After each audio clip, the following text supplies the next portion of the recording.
When you start talking about integrating my parts, then people automatically, because of, again, systematic programming, well, are you saying that I'm schizophrenic? Are you saying that I have multiple personalities? So how do we dispel the fear of parts integration, basically? Yeah. So the first thing is everybody in our culture, at least in the Western world, want labels. Whether you believe it or not, people like to be judged. That's why we have judge shows. That's why we sign up to get a label.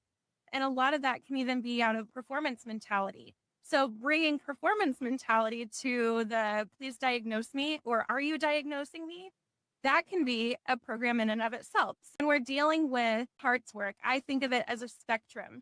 And again, if you go back to the protector parts of us, we have to have parts at some times, especially if you come from a really deep traumatic background.